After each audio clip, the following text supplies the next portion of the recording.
But using the slogan, they got through the USA Patriot Act, which removes many of our liberties. Nobody made a sound when we lost habeas corpus, due process of law. And suddenly Bush managed to get rid of it. Where was a voice on television, aside from mine, that spoke out against this? Where are all those noble jurists, those great lawyers, those lovers of liberty? Where the hell were they? They were nowhere. Now we have a totalitarian government. And the totalitarian government wants to watch everybody, total surveillance of everyone. They listen to the telephone conversations. They look at your credit cards. They look where you travel. We are totally policed. This is contrary to everything in our Constitution.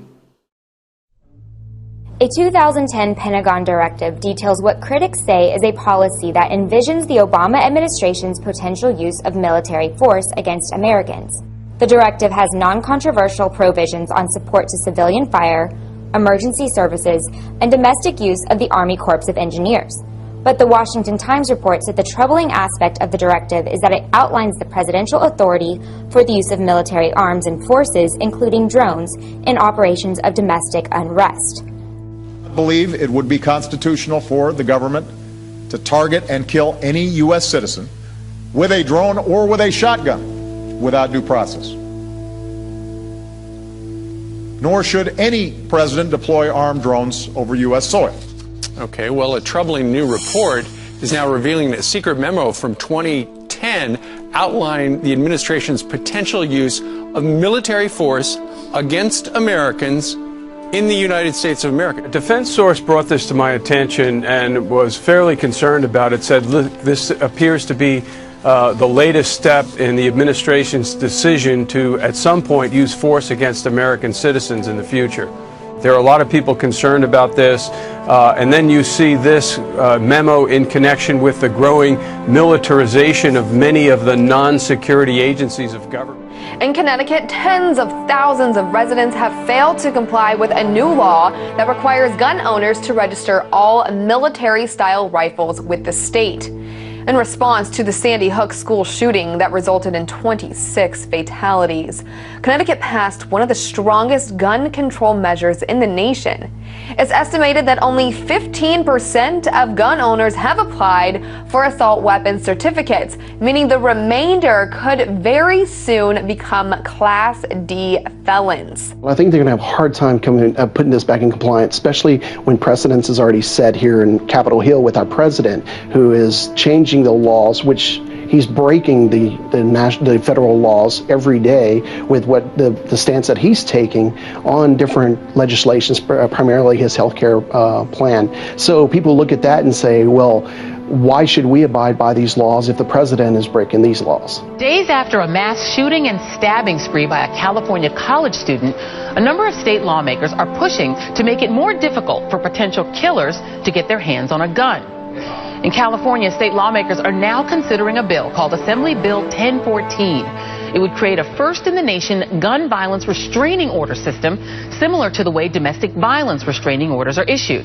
If granted, police could then temporarily seize any firearms the person already owned and add their name to a list of people prohibited from purchasing weapons. Tanks, guns, armor, all tried and tested on the battlefield. Now some of it is here in central Indiana on our streets, being used to keep us safe. It's surplus military hardware that's found a new home. Fox 59's Russ McQuaid tonight shows us how some of our local police departments are now armed for war.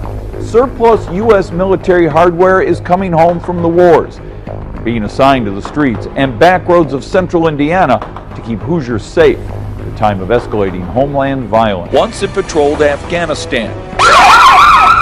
Now it's an armored SWAT vehicle with windshields that can take a direct hit from a 50 caliber weapon, a gun turret up top, and the armor to protect at least a half dozen cops inside. When I first started, we really didn't have the violence that we see today.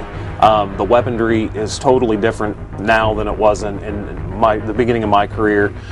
Plus, you have a lot of people that are coming out of the military that have the ability and the knowledge to build IEDs and to defeat law enforcement techniques. This is Congressman Hank Johnson. Georgia Congressman Hank Johnson is worried about Pentagon spending and small-town cops who have acquired helicopter parts and boats and bayonets and guns they don't need or can't keep track of, and he's ready to write clampdown legislation.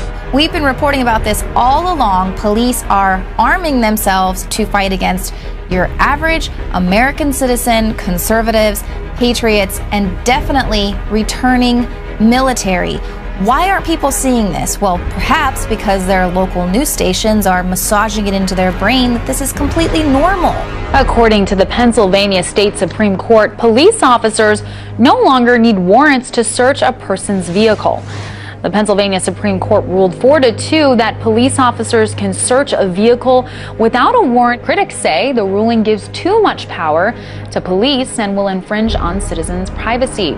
Are you ready for the next big thing? It may be moving in with you. The Financial Times reports that next week, Apple will announce a new way to connect you to what techies call the Internet of Things. One of the concepts people have been talking about is Apple getting into what they call kind of the smart home or the Internet of Things. That's an area a lot of big companies like Google are very interested in, so you know Apple's got to be interested in it also. If we have this sort of home invasion, if you will, by all these devices, do you think this is something consumers want or are going to embrace? You know, it's something we thought about since the World's Fair, since the Jetsons. It's an intriguing concept. I'm not sure how much of it people actually want to integrate into their lives. You think this is the next frontier of technology, Dan?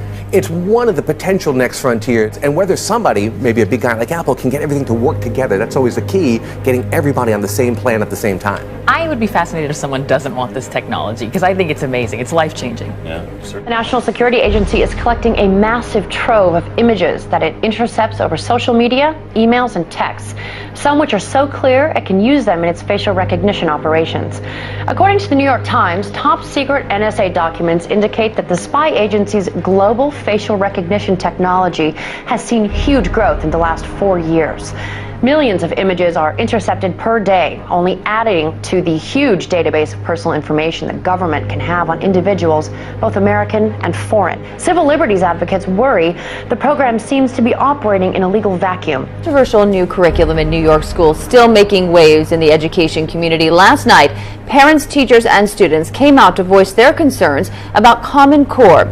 If attendance is any indication of how concerned parents and students are about Common Core standard, then the packed room at Carmel Town Hall said it all. If you look at the way that this has been implemented, it's a complete disaster. Common Core Standard is a new curriculum implemented in schools across the nation. The goal of Common Core is to put students on a level playing field and help prepare them for a global economy. However, many teachers and students say it creates a factory-like environment that stifles individual learning and puts pressure on educators to only teach to the test. And we're creating unneeded anxiety and really using our kids as guinea pigs in a failed experiment. We really need to put the brakes on Common Core. It was the testimony from the kids that had the biggest impact. I love to be creative and express myself, and they're not letting us do this. It's kind of just the same thing over and over again. Well, New York received $700 million from the federal government in exchange for accepting Common Core. 45 states, including New York, have implemented the curriculum in their schools. And now to Florida, where a school teacher allegedly humiliated a 12-year-old boy in front of an entire class after she caught him reading the Bible during what was designated as free reading time. I begin with that shocking lawsuit. A Connecticut family claiming their 3 daughters were brainwashed into joining a religious cult by teachers and, of course, that guidance counselor at the high school. On the outside, it's a typical suburban school. But on the inside, a new lawsuit claims 4 staff members at Avon High School in Connecticut tried to brainwash 3 sisters, and their parents had no idea, indoctrinating them, quote, into a religious cult that promotes martyrdom and celebrates death, leaving them flat and distant, reclusive, secretive, and non-communicative. Adding, they began speaking in a bizarre new language and cut off all of their communications with the family. This case strikes at the heart of the First Amendment. It's absurd. Why don't you have me arrested? Why don't we do that as a civics lesson? A nice First Amendment lesson, right? It's absurd, but everybody's playing around about what the content of this is. Nobody's talking about censoring the book. Nobody's talking about banning the book or burning the book or anything. Would you please be respectful of the other people? Like you're respectful of my daughter, right, and my children. And you had that you put this book out with the, why don't we read the notice that was put out? Why we asked Would anyone else like to speak? Because I violated 2-minute rule. Would anyone else like to be recognized? There's somebody in the back. This is ridiculous. Your name is Gail Brunt. I'm sorry. Gail Brunt. Thank you. Can you Yeah, state I'll your go address? Whitehurst.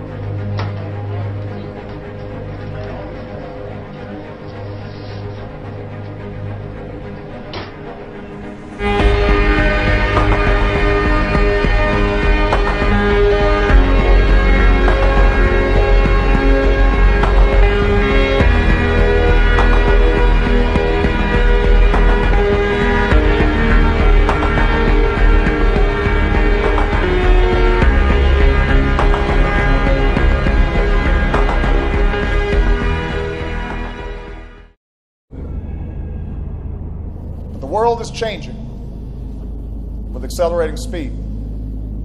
This presents opportunity, but also new dangers. It will be your generation's task to respond to this new world. Where we face new challenges. This is the world you are graduating into. To lead in shaping a new world order for the 21st century.